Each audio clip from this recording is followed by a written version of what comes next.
Vail, Arizona, sits roughly 20 miles southeast of downtown Tucson, separated from the dense urban grid by stretches of open desert and the looming presence of the Rincon Mountains.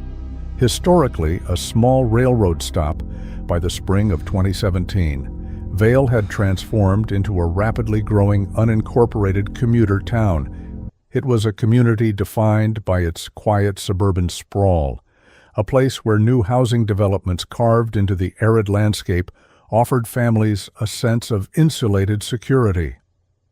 The area was particularly known for the highly rated Vail School District and its proximity to Davis-Monthan Air Force Base, drawing a steady demographic of military personnel, professionals, and young families seeking a safe environment away from city crime.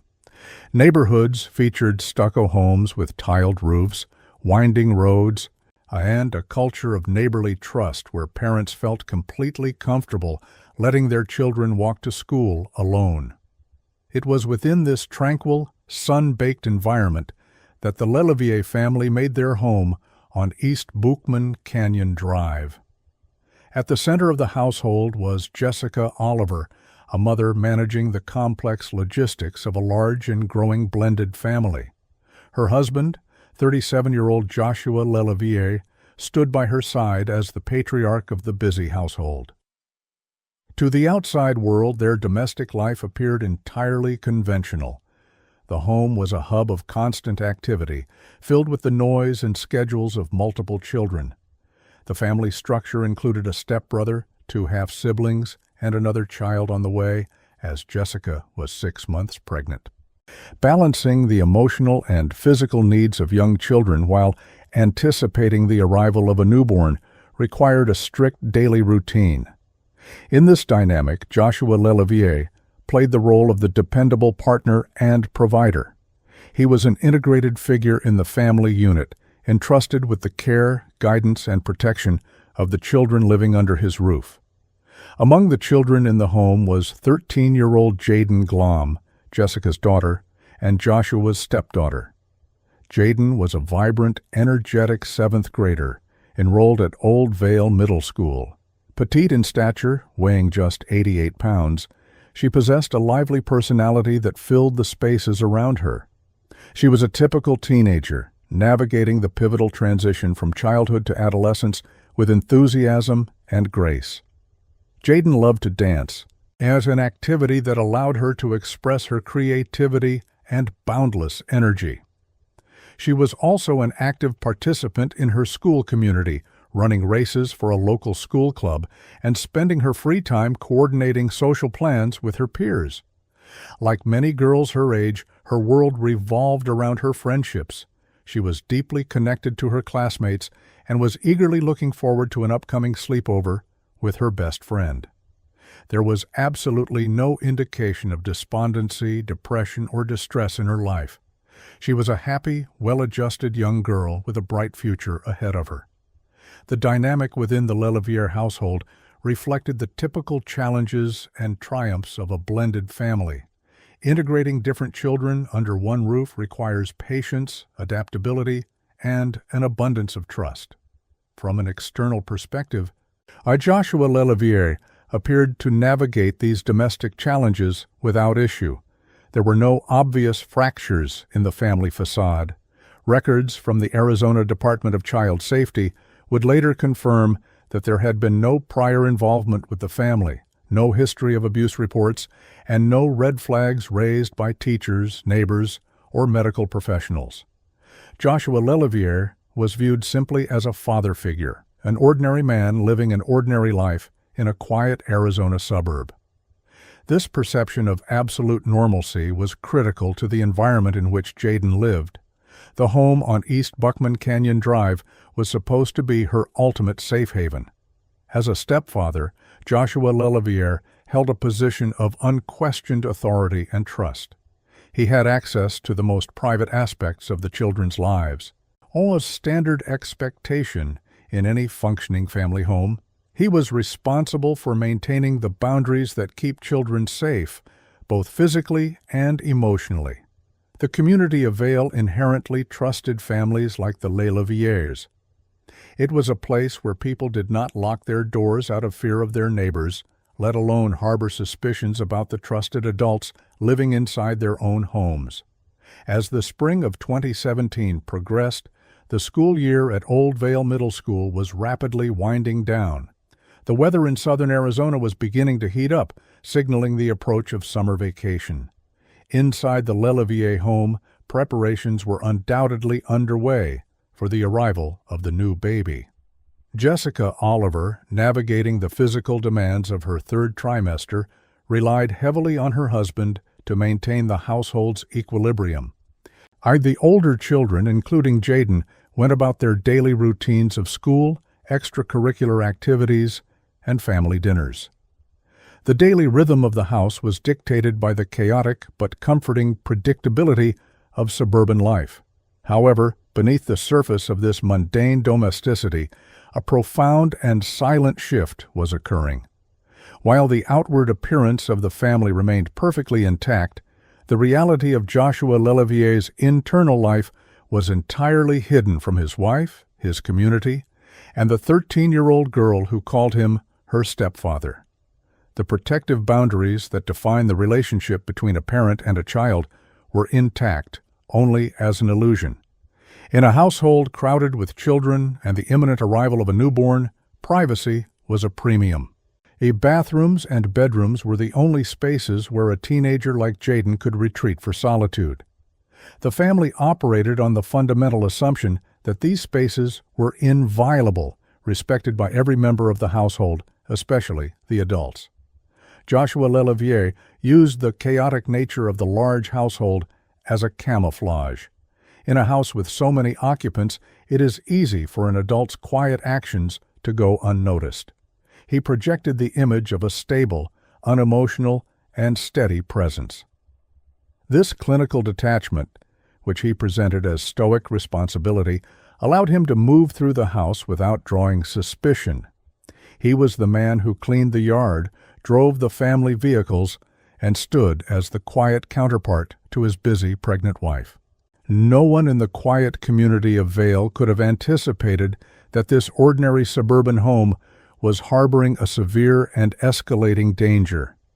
The Lelevier family background, defined by its absolute lack of warning signs, set a peaceful stage that stood in stark, horrifying contrast to the reality of what was developing behind closed doors. Aus unchallenged, crossing invisible boundaries long before he committed the ultimate act of violence. Joshua Lelevier established his primary domain within the family home in a den that offered him privacy and control. This room was his sanctuary, a place where he spent hours at his computer, ostensibly working, managing household affairs, or simply unwinding. However, the geographic placement of this den was critical to the dark reality unfolding behind closed doors. The den shared a direct, physical wall with the bathroom exclusively used by 13-year-old Jayden. In any normal household, a shared wall is merely an architectural necessity, a barrier of drywall and insulation ensuring privacy between spaces. For Lelevier, this wall became a strategic vantage point, the physical frontier of his escalating obsession. He did not work a traditional outside job at the time, giving him vast stretches of unsupervised hours within the home while the children were at school and his wife was at work. This isolation allowed his fixation on his stepdaughter to metastasize without interruption. The progression of a predator rarely begins with the most extreme act. It builds through a series of tested boundaries and calculated risks. Lelevier's voyeurism initially manifested in crude, opportunistic attempts to violate Jayden's privacy. Approximately 2 months before the situation reached its fatal conclusion, his compulsion drove him to a brazen act. While Jayden was inside her bathroom, partially dressed, and drying her hair after a shower, Lelevier crept to the door. He knelt on the hallway floor and slid his smartphone underneath the narrow gap between the bottom of the door and the flooring, attempting to photograph or record her. This was not a sophisticated operation, and it carried an exceptionally high risk of discovery. Jayden, alert to her surroundings, spotted the device protruding under the door. She caught her stepfather in the act. For a 13-year-old girl, the realization that the adult male authority figure in her home was attempting to secretly photograph her in a state of undress was deeply unsettling. She confided this disturbing incident to a friend, articulating her growing unease. In a standard psychological profile, being caught in such a shameful and illicit act might prompt a perpetrator to retreat, terrified of exposure and the collapse of their family life. Lelevier, however, displayed the clinical detachment that would become his hallmark. He did not stop his behavior. He simply concluded that his methodology was flawed. He realized that holding a phone under a door was too visible, too clumsy, and too reliant on physical proximity. If he wanted to monitor his stepdaughter without interference, he needed to remove the human element from the immediate point of surveillance. He needed infrastructure. Lelevier possessed the technical aptitude required to elevate his voyeurism from opportunistic snooping to systematic surveillance. Having previously worked as a technician, he understood the mechanics of tools, angles, and structural manipulation. He turned his attention back to the shared wall between his den and Jayden's bathroom. Operating in the quiet hours when the house was empty, he systematically breached the physical barrier meant to protect the child. Using tools from within the home, Lelevier drilled directly through the drywall of his den, creating sight lines into the adjacent bathroom. He did not make just one hole. He constructed multiple vantage points to ensure comprehensive coverage. One peephole was drilled high up, leading to a puncture in the bathroom wall situated just above the light switch. A second hole was drilled much lower, creating a sight line through the bottom portion of the bathroom wall. These modifications were small, easily overlooked by a teenager going about her daily routine, but they represented a profound violation of the home's integrity.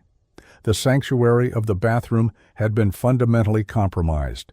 Yet for Lelevier, these physical peepholes were still insufficient. They required him to physically press his eye to the wall, limiting his ability to record and archive the images, and still carrying a slight risk of creating noise or casting shadows that could be detected from the other side. He desired constant, automated, and digital access. To achieve this, Lelevier turned to the digital marketplace to procure specialized covert equipment. Sitting at his computer in the den, the very room he was transforming into a surveillance command center, he researched and ordered spy gear. His search history and purchasing records from late April 2017 documented a clear, premeditated intent to upgrade his operation. On April the 24th, a package was delivered to the Vail residence containing the specific tools necessary to execute his plan. Among the items purchased was a specialized endoscopic camera. This device featured a long, flexible lens designed for industrial or mechanical inspections, capable of being snaked into tight, dark spaces around corners and through narrow wall cavities to provide a clear view of whatever lay on the other side. Alongside the endoscope, Lelevier purchased dedicated, self-contained spy cameras designed specifically to remain undetected in domestic environments. The acquisition of these devices was handled with the same routine detachment as ordering household groceries. There was no hesitation, no moral barrier preventing him from introducing professional-grade espionage equipment into his family home for the express purpose of victimizing a minor. He tracked the delivery, intercepted the packages, and prepared for the next phase of his operation, all while maintaining the facade of a responsible, emotionally steady stepfather to the rest of the household. The installation of the cameras required precision and a cold, calculating mindset. Lelevier moved beyond the peepholes in the wall and targeted the ceiling of Jayden's bathroom, recognizing that an overhead angle would provide an unobstructed, a comprehensive view of the entire space, specifically targeting the shower and the area where she dressed. He utilized the existing infrastructure of the room to camouflage his devices. Investigators would later determine that he accessed the ceiling space to position the hidden cameras within the room's ventilation systems. He manipulated the bathroom fan vent and the air conditioning register, using the slatted openings to conceal the tiny lenses of the spy cameras. He snaked the flexible endoscopic equipment through the walls, securing the angles to ensure the primary focus remained exactly where he wanted it. This was not a hasty setup. It was a carefully engineered trap. He tested the sight lines, ensured the lighting was sufficient for the image sensors, and established a secure connection to retrieve the data. The bathroom, a place where a teenage girl is most vulnerable and completely reliant on the presumption of privacy, was entirely wired. Every time Jayden walked into the room, turned on the light, and closed the door, she was stepping onto a meticulously constructed stage monitored by the man who was supposed to protect her. With the hardware fully operational, Lelevier den officially transitioned into a monitoring station. He would sit at his computer, sometimes late into the night, downloading, viewing, and cataloging the digital files captured by his hidden network. The forensic analysis of his hard drive would eventually reveal a chilling digital footprint. Deleted folders containing photographs and videos of Jayden in various states of undress, captured directly from the ceiling vents and peepholes. He watched her going about her most private routine, stripping away her dignity file by file. This obsessive monitoring required him to construct an internal narrative, a justification that he could deploy if he were ever challenged or discovered. Lelevier formulated a preemptive alibi centered on parental discipline. He decided that his surveillance was not rooted in sexual exploitation, but in a fatherly investigation into suspected teenage rebellion. He planned to claim that he had found numerous empty beer bottles in the trash can inside Jayden's bathroom earlier in April. According to his fabricated logic, his wife did not believe his concerns about her daughter drinking, leaving him no choice but to take matters into his own hands. In his narrative, the purchase of endoscopic cameras, the drilling of holes through walls, and the installation of spy cameras and air conditioning vents were simply the actions of a concerned parent trying to catch a teenager consuming alcohol. This rationale was entirely hollow. A parent looking for evidence of underage drinking does not position a camera lens in a ceiling vent aimed directly at a shower, nor do they capture and save files of a child undressing. The alibi was a testament to his clinical detachment, a calculated lie prepared in advance to shield his monstrous behavior under the guise of responsibility. He maintained this lie internally, operating his surveillance network day after day, week after week. The tension in the house, invisible to everyone but Lelevier, grew exponentially as he accumulated more files. He was no longer just a stepfather, he was a warden presiding over a secret, digital prison. By early May 2017, the boundaries had been entirely erased. Lelevier had successfully transformed his dark impulses into a tangible, mechanical reality. He had absolute visual control over his stepdaughter's most private moments, sitting quietly in his den just inches away on the other side of the drywall, watching the screens. Then, just days before the fatal night, the pattern abruptly shifted. Lelevier suddenly ceased his digital surveillance, deactivated the network, and removed the spy cameras from the ceiling vents. The voyeuristic phase of his obsession had run its course, and the tension he had manufactured in the quiet solitude of his den was about to manifest in the physical world. But the artificial barrier of the camera lens was no longer sufficient to contain his escalating fixation. On the evening of May 10, 2017, the boundaries separating his secret digital obsession from physical reality collapsed entirely. The household in Vail, Arizona, had settled into its normal nighttime routine. Jessica Oliver, Lelevier's wife and Jayden's mother had gone to sleep in the master bedroom, completely unaware of the predatory environment her home had become. Jayden Glomb remained in her own bedroom, dressed for the night in her pajamas, expecting nothing more than a typical Wednesday evening in the perceived safety of her family's house. Joshua Lelevier, however, was actively transitioning from a silent observer into an active assailant. The silence of the house provided the perfect cover for a predator who already controlled the internal sightlines and understood the spatial dynamics of the residence. The specific catalyst for the physical confrontation that night remains locked within the precise sequence of events Lelevier initiated, but the outcome was characterized by calculated, devastating violence. Lelevier entered Jayden's bedroom, closing the physical distance that he had previously only bridged through hidden digital lenses.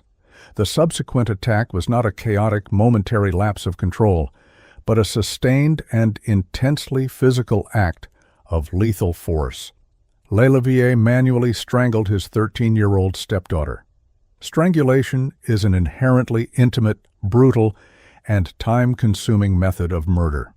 It requires the perpetrator to maintain continuous, overwhelming physical pressure on the victim's neck, actively compressing the carotid arteries and the jugular veins. This deliberate, sustained action halts the flow of oxygenated blood to the brain.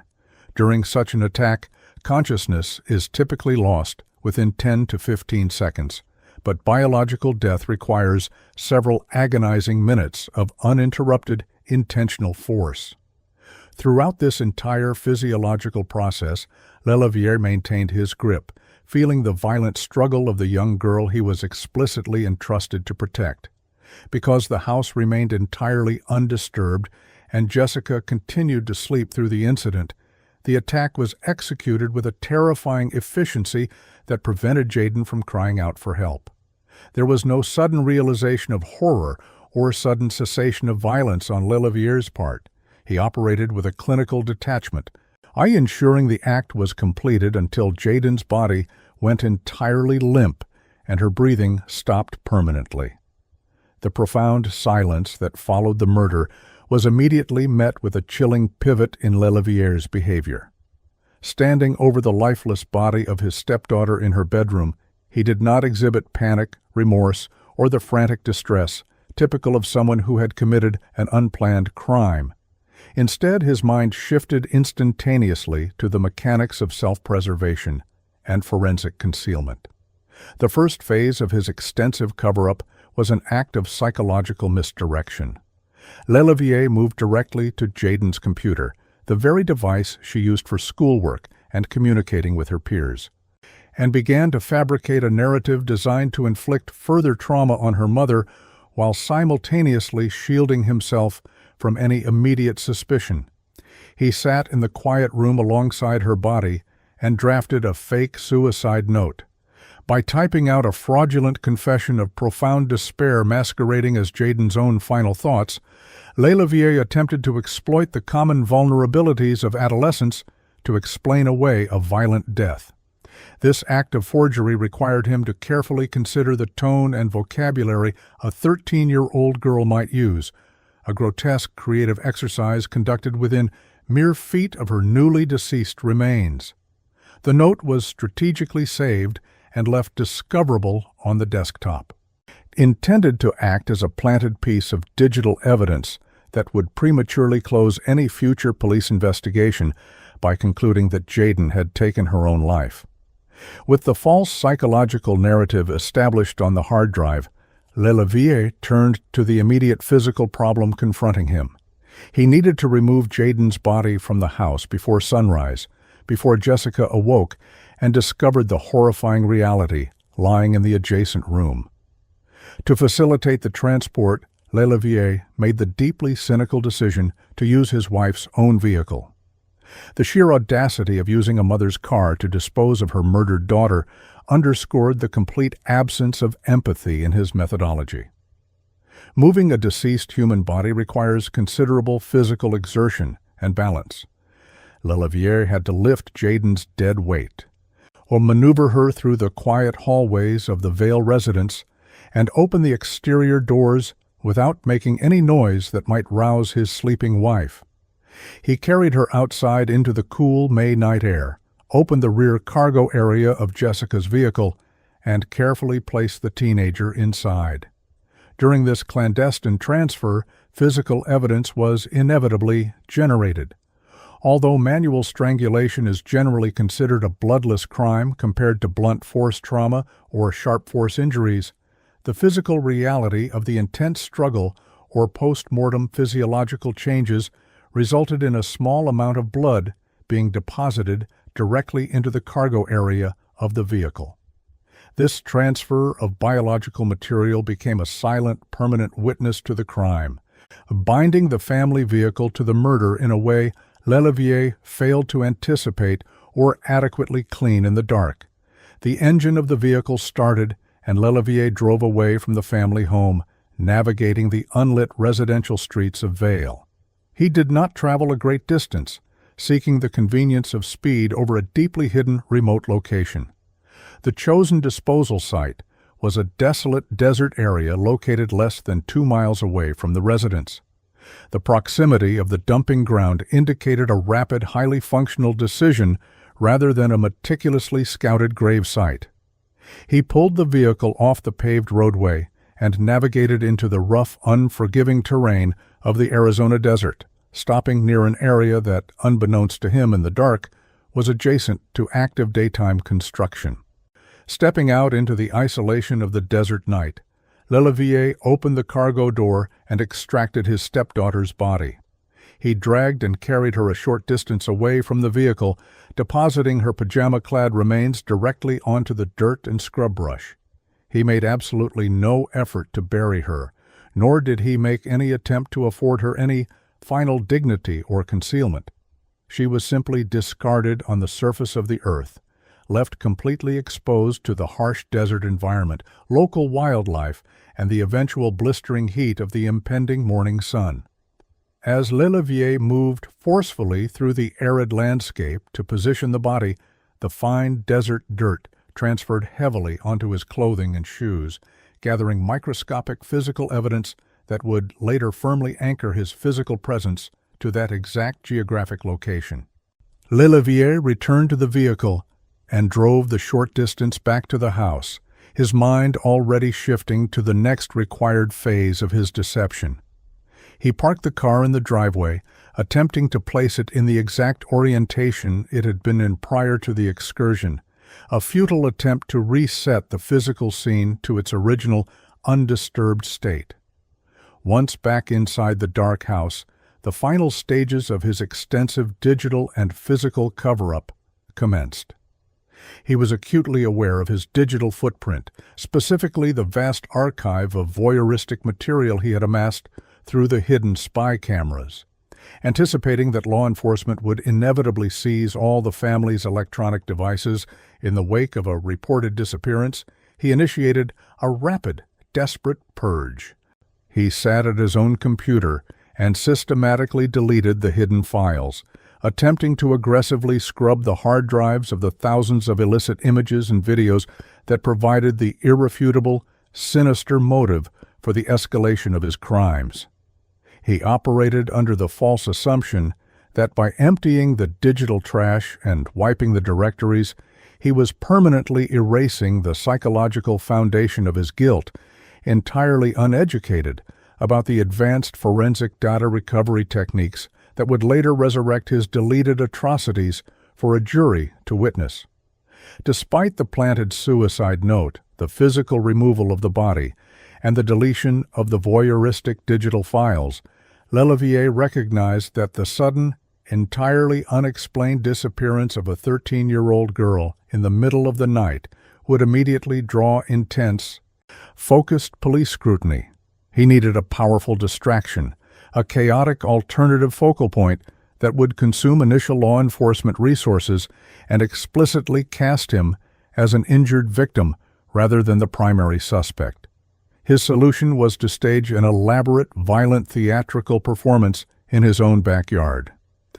Under the cover of the remaining darkness, Lelevier went outside and inflicted superficial damage or manipulated the environment to support a highly fabricated narrative of a violent home invasion.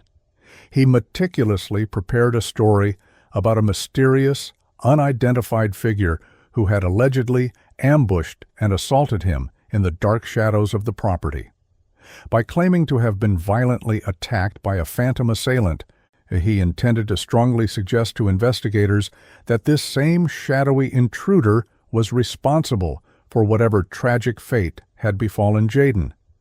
This staged assault was a calculated sociopathic mechanism designed to generate immediate sympathy and operational chaos, ensuring that when the police eventually arrived, their very first priority would be securing a potentially active crime scene and tending to a supposed bleeding victim of violence, rather than objectively interrogating the stepfather whose clothes were secretly covered in desert dirt. The final hours of darkness ticked by relentlessly as Lelevier waited in the quiet house, fully conscious of the horrific reality he had physically constructed while his wife slept peacefully nearby. As the sun finally rose on the morning of May 11, 2017, illuminating the desert landscape where Jayden lay, the waiting period concluded, and Lelevier's active daytime performance began. He walked into the master bedroom and gently woke Jessica Oliver. With a carefully modulated display of intense concern, perfectly masking the utter clinical void of emotion beneath his exterior, he delivered the news that would permanently shatter her existence. He calmly reported that Jayden was missing from her bedroom. The immediate visceral ensuing panic from Jessica was entirely genuine, a mother's absolute worst nightmare abruptly unfolding in real time. For Lelevier, watching her terror was merely the necessary initiation of the public phase of his deception. He passively observed as the frantic, hopeless search commenced, or actively participating in the terrified domestic routine of checking the closets, calling out her name through the empty hallways, and eventually making the desperate phone call to contact the authorities. He stood by, flawlessly playing the role of the distressed, fiercely protective, and recently assaulted stepfather. He felt entirely secure in the false belief that his layered, methodical deceptions would permanently obscure the grim reality that the architect of this entire tragedy was standing right there in the living room, waiting for the police to arrive. House, the yard, and the surrounding streets of their quiet Vail, Arizona neighborhood. Law enforcement was quickly summoned to the residence. When police arrived, they found a household paralyzed by panic, with the notable exception of Joshua Lelevier. He presented as calm, cooperative, and meticulously helpful, providing investigators with a clear, linear timeline of the early morning hours. He told detectives that he had woken up around 1:30 a.m. to tend to his younger son, only to notice that Jayden's bedroom door was open. According to his initial statement, he found her bed empty, the room's blinds partially open, and the sliding glass door left ajar.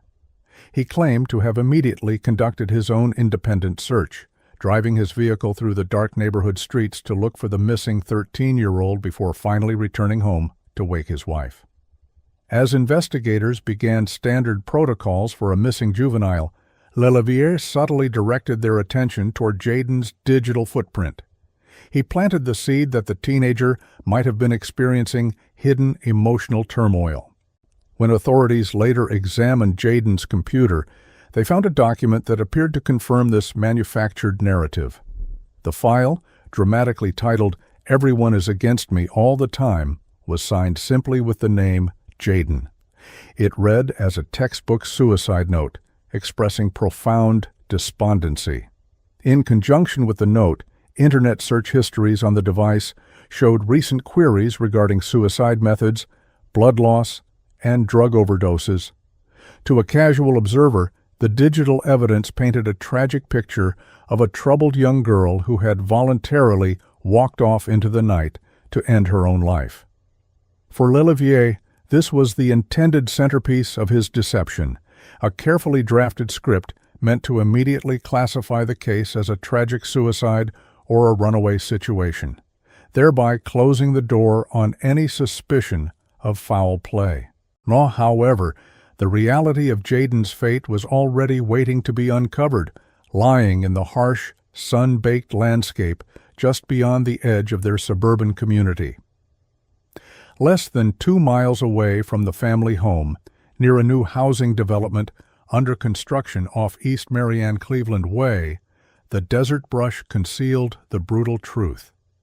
Late that Thursday morning, just hours after the frantic search had begun, a construction worker was driving his vehicle out of the development site. As he navigated the dusty, unpaved terrain, his attention was drawn to an anomalous shape resting in the dirt near the roadway.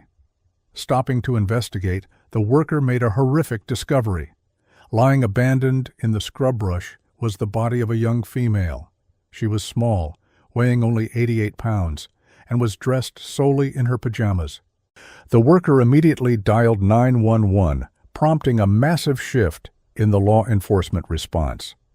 The scene that first responders encountered was stark and grim.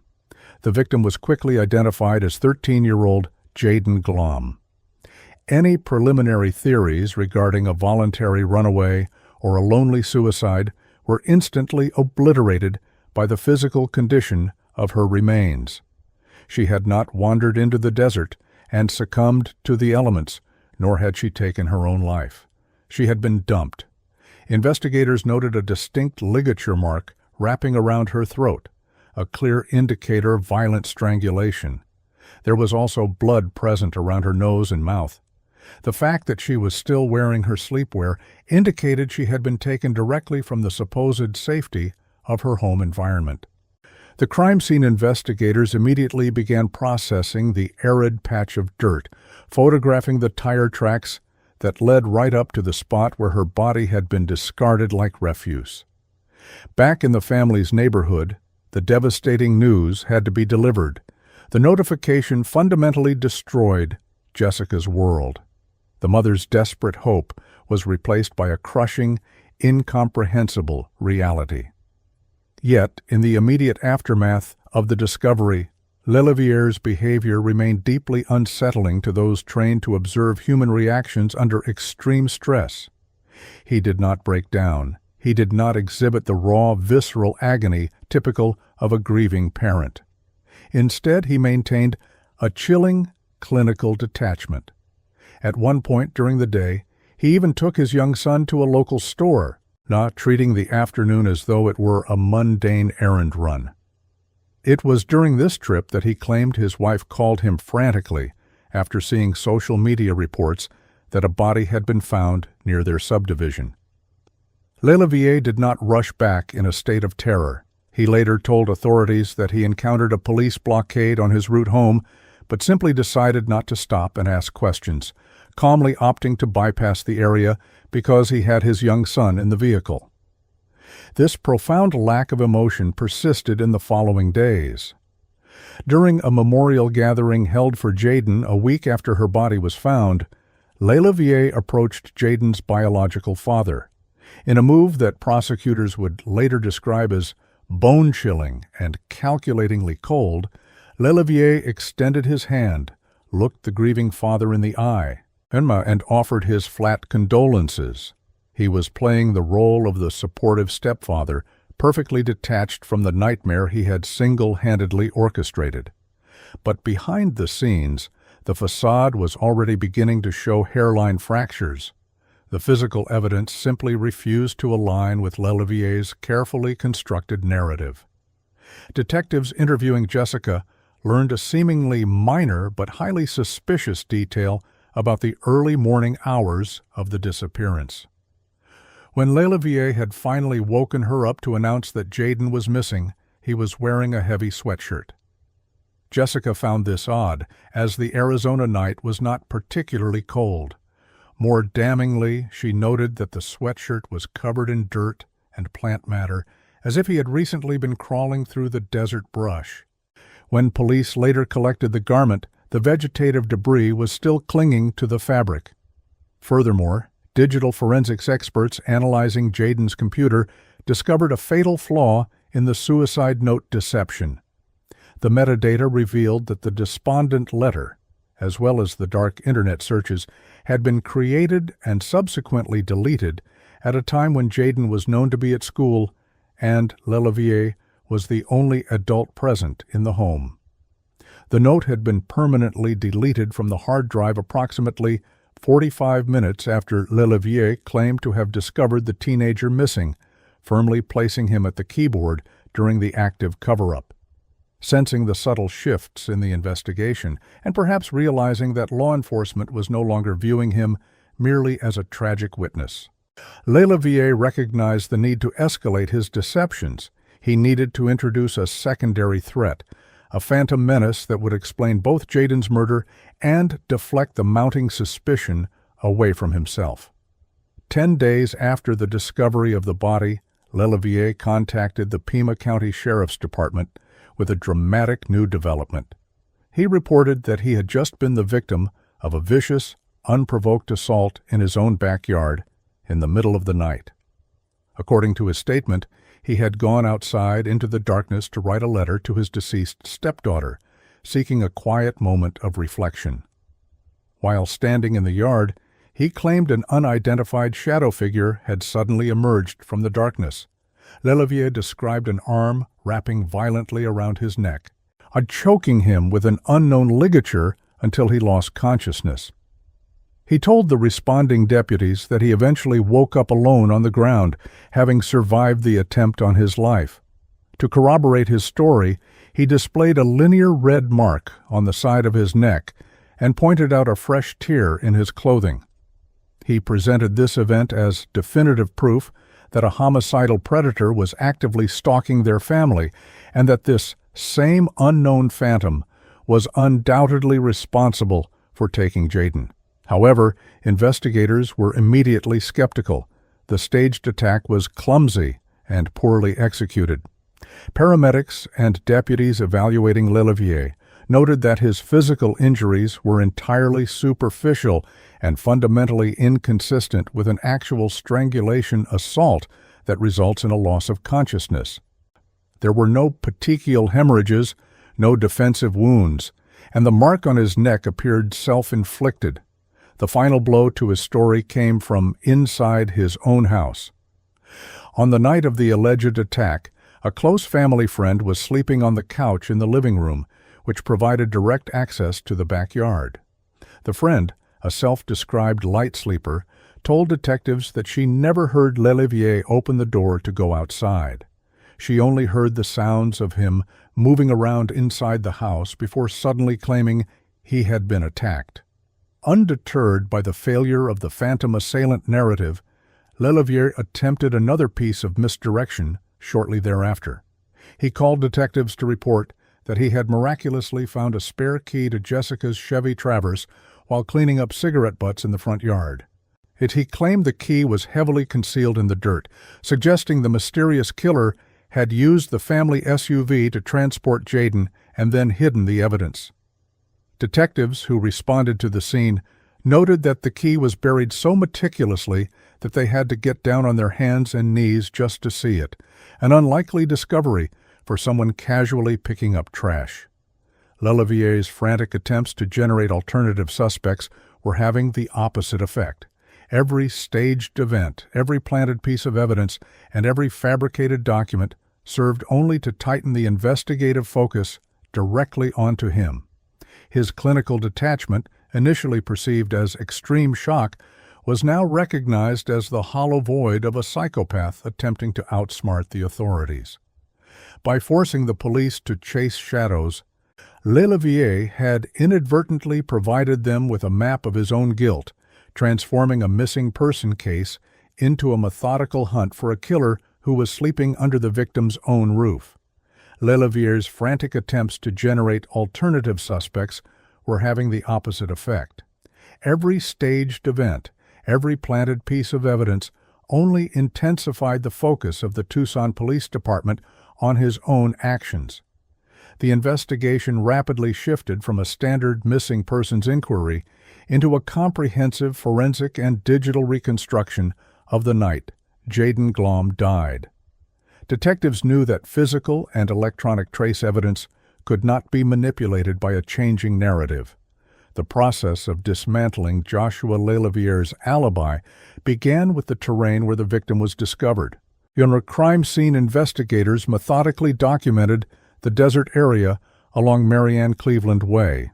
The arid soil preserved distinct impressions that told a silent story of the deposition of the remains. Technicians identified clear tire tracks near the brush where the body was abandoned. Plaster casts and high-resolution photographs of the tread patterns were collected and compared against the vehicles registered to the household. The tracks in the desert matched the specific tire tread pattern and wheelbase of Jessica Lelevier's Chevrolet Traverse. Additionally, distinct footwear impressions were found leading from the tire tracks directly to the location of the body. These impressions were mapped, measured, and later matched to the soles of shoes owned by Joshua Lelevier. The physical environment also transferred trace evidence back to the perpetrator. When Lelevier had interacted with responding officers during his various accounts of the evening, detectives noted the condition of his clothing. A sweatshirt belonging to Lelevier was seized from the residence under a search warrant. Forensic technicians examined the garment under alternate light sources and magnification. They extracted fine particulate dirt and specific botanical matter embedded in the fabric fibers. The soil and plant debris on the sweatshirt were forensically consistent with the desert flora and sandy loam at the exact site where the body was dumped, contradicting his claim that he had never approached the area. With the tire tracks pointing toward the Chevrolet Traverse, our crime scene technicians impounded the family SUV for a comprehensive forensic examination. The exterior of the vehicle yielded no immediate visual clues, but the interior cargo area told a different story. Technicians observed what appeared to be subtle smearing near the rear cargo opening. Recognizing the signs of a potential cleanup, the forensic team applied chemical reagents designed to react with the iron in hemoglobin. The chemical application immediately fluoresced, revealing a large concealed blood smear across the threshold of the rear cargo compartment. Swabs were carefully collected from the concealed bloodstains and rushed to the crime laboratory for serological and DNA testing. The genetic profile extracted from the swabs resulted in a definitive match to the victim. The presence of the victim's blood, hidden by a deliberate cleaning effort, confirmed that the Traverse had been utilized to transport the remains. While the physical evidence anchored Lelevier to the disposal of the body, digital forensics unraveled the timeline of his movements. Lelevier had emphatically maintained during police interviews that when he awoke at 1:30 in the morning and found his stepdaughter missing, he briefly drove around the immediate subdivision to look for her, but never went near the desert terrain where she was eventually found. Investigators pulled neighborhood surveillance footage from various residential and commercial cameras to verify this route. A crucial piece of footage was obtained from a high-definition security system positioned at the intersection of Keegan Street and Met Street, south of the recovery site. Forensic video analysts scrutinized the digital files. At 2:49 in the morning, more than an hour after Lelevier claimed to have discovered the disappearance, the cameras captured a blue 2013 Dodge Charger driving west on Keegan Street. The vehicle profile, including the headlight configuration and body lines, was identical to Lelevier's own Dodge Charger, which bore Florida license plates. The video showed the vehicle continuing past Met Street without turning around. Geographic profiling of the neighborhood established that the only egress route from that specific trajectory was to continue north onto Steve Road, merging onto Marianne Cleveland Way, directly past the exact coordinates where the body was deposited. Analysts noted that Lelevier had access to both the Traverse and the Charger that night, and the surveillance timeline indicated he was actively navigating the immediate vicinity of the crime scene during the narrow window of the early morning hours effectively obliterating his stated alibi. The focus of the digital investigation then pivoted to the electronic devices seized from the family home. Computer forensic examiners impounded multiple desktop computers, laptops, tablets, and mobile phones, establishing a strict chain of custody. The priority was to analyze the data on the victim's personal computer, as Lelevier had heavily implied to law enforcement that the teenager was troubled and had likely run away or harmed herself. Examiners created bitstream images of the hard drives to ensure the original data remained pristine while they parsed through the file systems. An analysis of the web browser history on the victim's computer revealed a disturbing series of Internet searches. The queries included specific terms such as suicide, blood loss, exsanguination, and drug overdoses.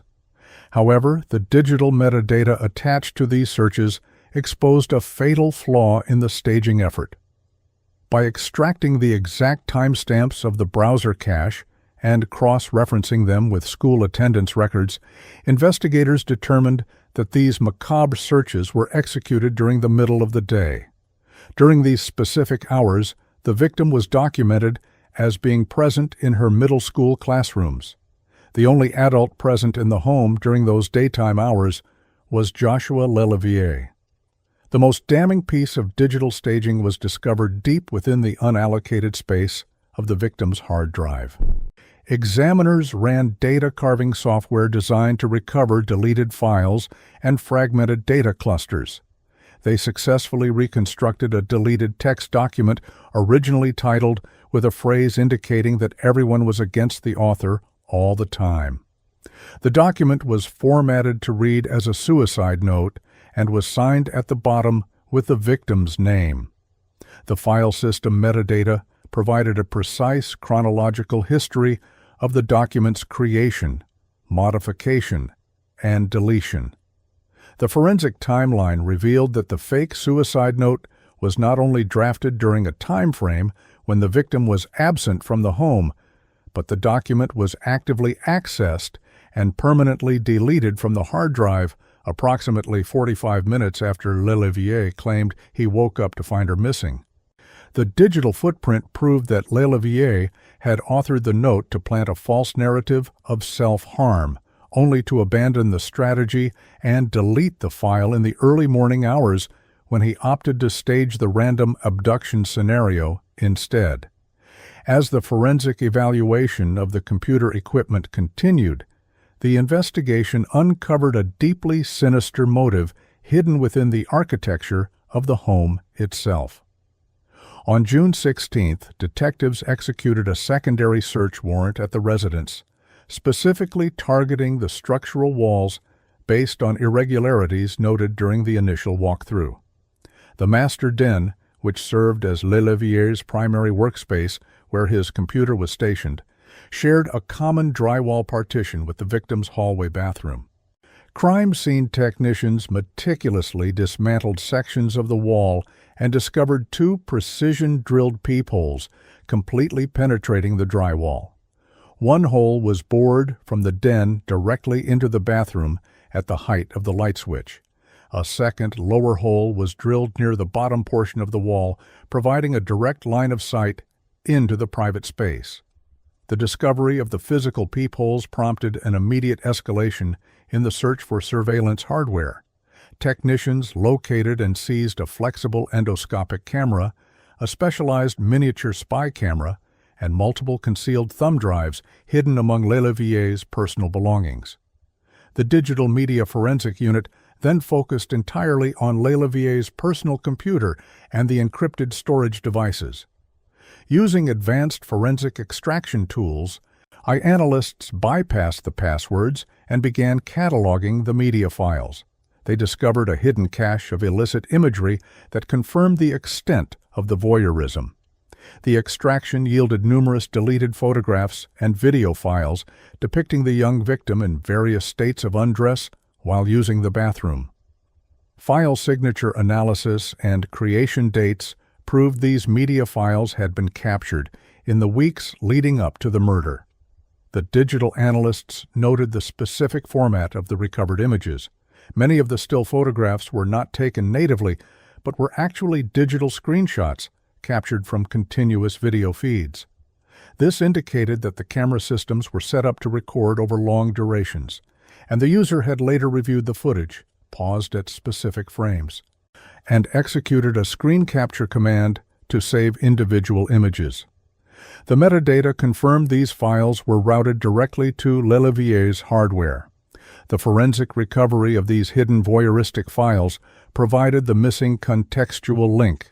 It demonstrated a predatory escalation within the household, establishing a clear, documented timeline of obsession and severe boundary violations that culminated in the fatal strangulation when the secret was at risk of being exposed.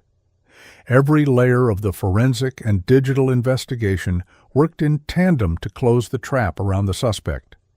The physical trace evidence tied him to the desert soil. The latent bloodstains illuminated by chemical reagents proved the family SUV was the transport vehicle. The neighborhood surveillance network dismantled his geographical alibi on placing his secondary vehicle at the disposal site. The extraction of internet history and deleted files exposed the calculated staging of the suicide note. Finally, the structural dismantling of the home and the recovery of the hidden camera files revealed the underlying predatory behavior. The objective data left no room for alternative suspects, mysterious intruders, or runaway scenarios, laying a purely scientific foundation for the impending legal prosecution. The legal proceedings commenced in Pima County Superior Court in November 2018, shifting the focus from the meticulous gathering of physical and digital data to the highly structured environment of a criminal trial. The prosecution arrived with a comprehensive and devastating portfolio of evidence. Tasked with demonstrating to a jury not only the mechanics of the homicide, but the deeply disturbing predatory behavior that precipitated it. The courtroom gallery was filled with grieving family members, local community members from Vail, and an array of journalists, all anticipating a grueling examination of a profound betrayal. Positioned at the defense table, Joshua Lelevier presented a stark contrast to the emotionally charged atmosphere surrounding him. From the moment jury selection concluded and opening statements began, his demeanor became a focal point of observation for everyone present. The prosecution opened their case by methodically laying out the sequence of events, treating the courtroom to a clinical deconstruction of the defendant's actions. They painted a picture of a household compromised from the inside, emphasizing the calculated installation of the covert bathroom recording devices. When the state presented the digital forensic evidence, the atmosphere in the courtroom grew palpably heavy. Analysts took the stand to verify the origins of the hidden camera files, the timestamps of the deletions, and the metadata linking the hardware directly to the defendant. Jurors were forced to confront the reality of a child being systematically watched in her most private moments by the very person entrusted with her protection. As the prosecution displayed the technical logs and the recovered data fragments, members of the jury exhibited visible signs of distress. Some shifted uncomfortably in their seats, while others stared in quiet horror at the projected exhibits. Through this agonizing presentation, Lelevier exhibited absolute stillness. He sat upright, his facial expressions completely neutral, his gaze fixed straight ahead. He did not look away when the details of his voyeurism were broadcast to the public record. He did not lower his head in shame, nor did he display any nervous habits. There was no fidgeting, no excessive blinking, and no physical manifestation of anxiety. His reaction to the exposure of his most guarded, predatory secrets was a chilling, absolute void of emotion. This clinical detachment remained entirely consistent as the trial moved from the motive to the execution of the crime itself. The state transitioned to the cover-up, dismantling the fabricated narrative the defendant had constructed in the hours following the strangulation. Forensic computer experts detailed the exact keystrokes and timestamps associated with the fake suicide note found on the victim's computer. The prosecution highlighted the psychological cruelty required to author such a document, knowing the child was already dead in the desert. They then brought forward the first responders who had answered the emergency call regarding the staged backyard assault. Paramedics and patrol officers testified about the superficial nature of the defendant's alleged injuries and the logical inconsistencies at the scene. They noted the lack of defensive wounds, the undisturbed physical environment, and the highly improbable timeline the defendant had offered. As the medical examiner provided clinical testimony regarding the mechanism of death, detailing the specific physical forces applied during manual strangulation, the emotional toll on the gallery reached its peak. The medical evidence confirmed the brutal, intimate nature of the violence. Family members wept audibly, grappling with the agonizing forensic reality of the victim's final moments. Yet at the defense table, Lelevier maintained his statuesque posture. He reviewed documents passed to him by his attorneys with the casual indifference of an auditor reviewing a minor clerical error.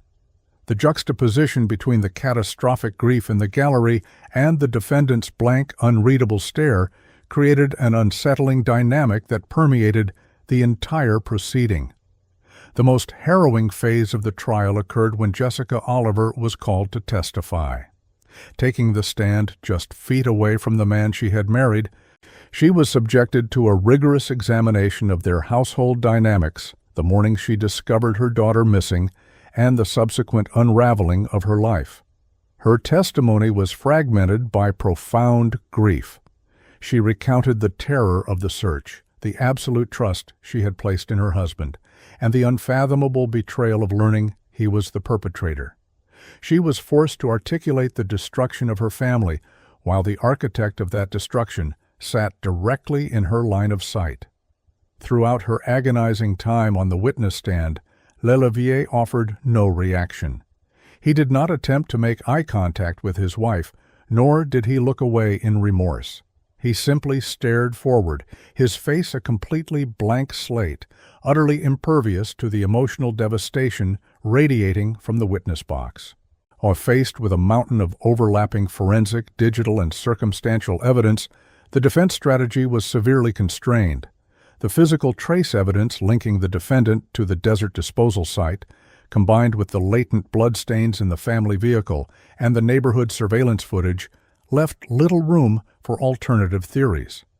The defense attempted to cross-examine the state's technical experts, probing for hypothetical vulnerabilities in digital data storage or minor discrepancies in the timeline. However, the objective facts remained unyielding.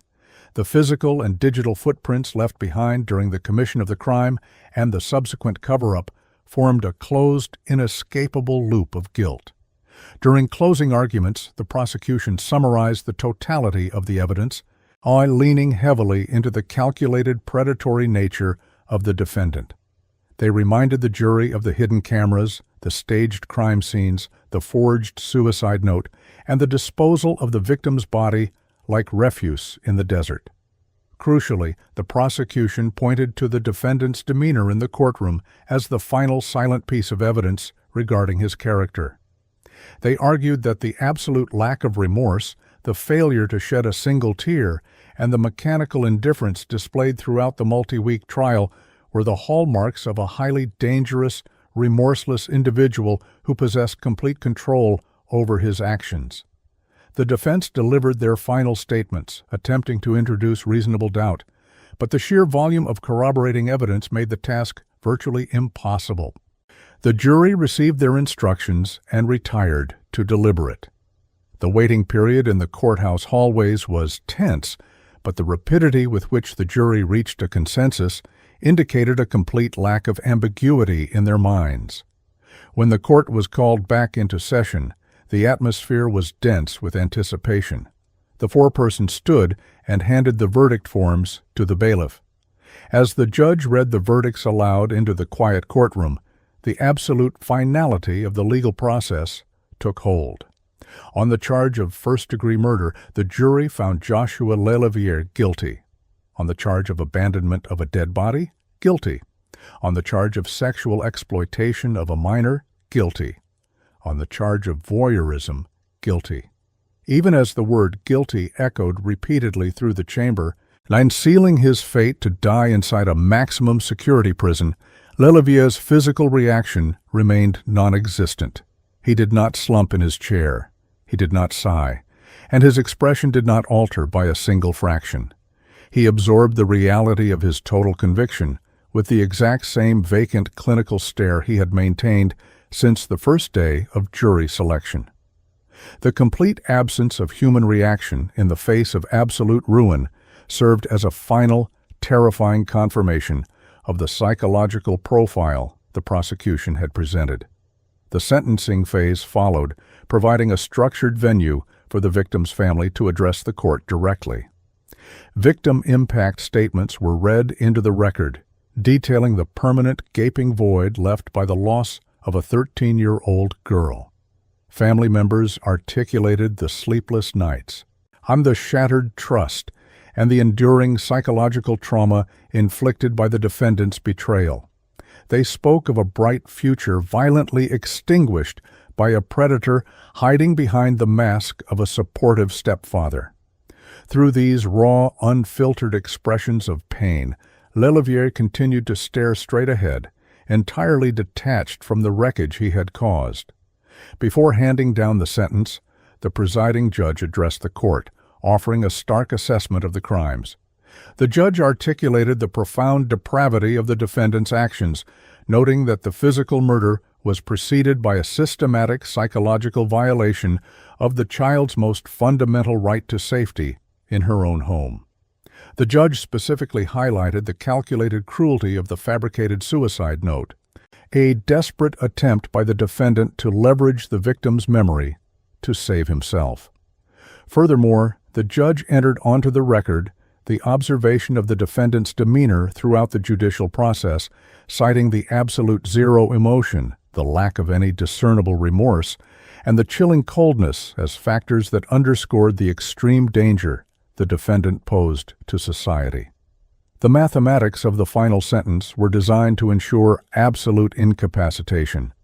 For the conviction of first-degree murder, the judge sentenced Joshua Lelevier to life in prison without the possibility of parole, to guarantee that the defendant would never again walk free, and to formally recognize the distinct individual severity of the preparatory and secondary crimes. The judge imposed consecutive sentences for the remaining charges. On the penalties for the sexual exploitation of a minor, the voyeurism, and the abandonment of a dead body were stacked sequentially, adding an additional 34 years to the life sentence. With the gavel strike, the legal machinery completed its function. The defendant was immediately remanded to the custody of the Arizona Department of Corrections to begin serving out his natural life behind bars.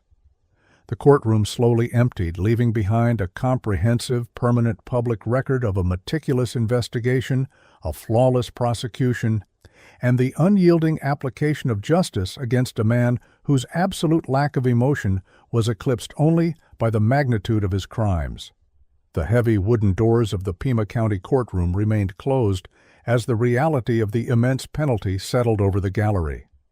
With the legal mathematics of the punishment formally established, the atmosphere shifted from tense anticipation to a profound, exhausting finality.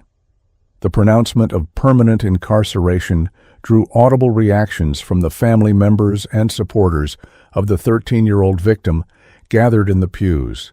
Tears of relief mingled with the inescapable sorrow of their loss. Through this emotional release, the defendant stood in stark, chilling contrast.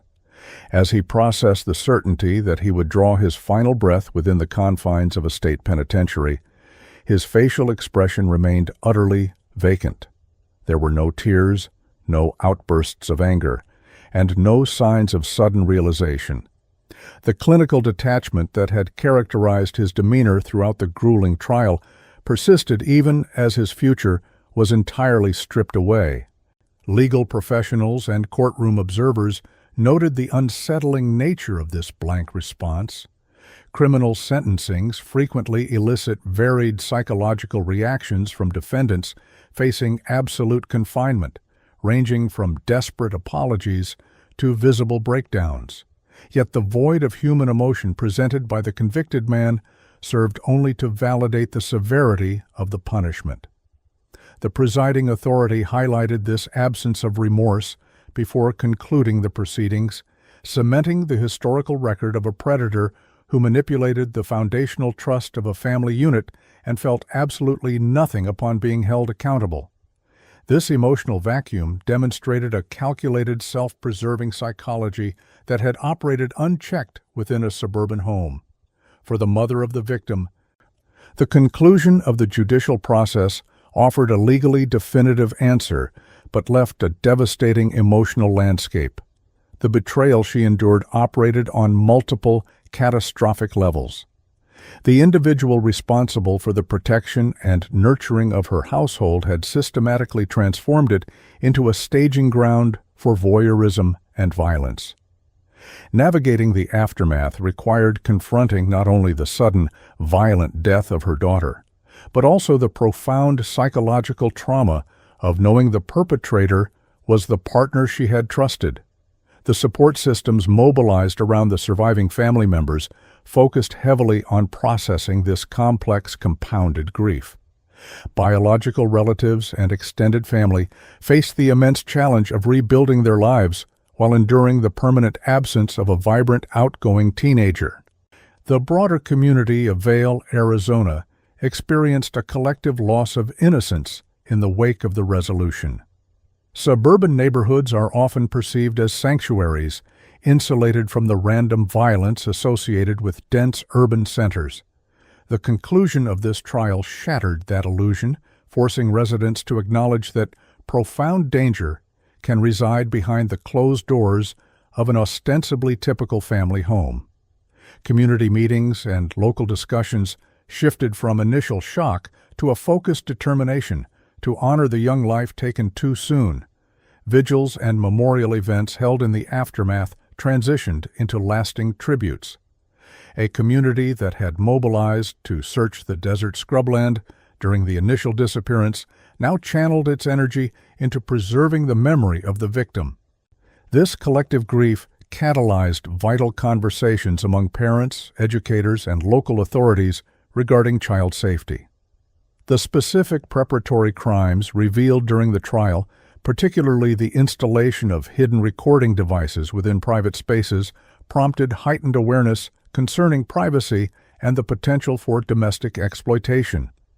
The legacy of the case extended into actionable vigilance. Advocacy groups utilized the stark realities exposed in the courtroom to educate families on the subtle warning signs of predatory fixation. The narrative of the tragedy underscored the grim reality that perpetrators of child exploitation are rarely strangers lurking in the shadows. They are frequently individuals embedded within the immediate circle of trust.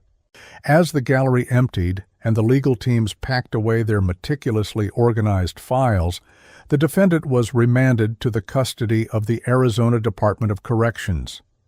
The transition from county jail to the state prison system marked the beginning of an endless, monotonous routine. Stripped of his personal autonomy, his daily existence was reduced to heavily regulated schedules, concrete walls, and razor wire. The institutional environment leaves no room for the manipulation and control he once wielded so easily over his household. Removed entirely from society, his life dissolved into a permanent state of confinement. The security classification required for his specific convictions ensured close monitoring, reflecting the sustained threat he posed. The penal system absorbed him not as a figure of notoriety, but as an inmate assigned a numerical identifier, destined to age and ultimately expire in obscurity. Meanwhile, the enduring legacy of the 13-year-old victim continued to resonate far beyond the confines of the courtroom. Friends and classmates remembered a spirited girl standing on the threshold of young adulthood, characterized by her distinct personality, her laughter, and her potential.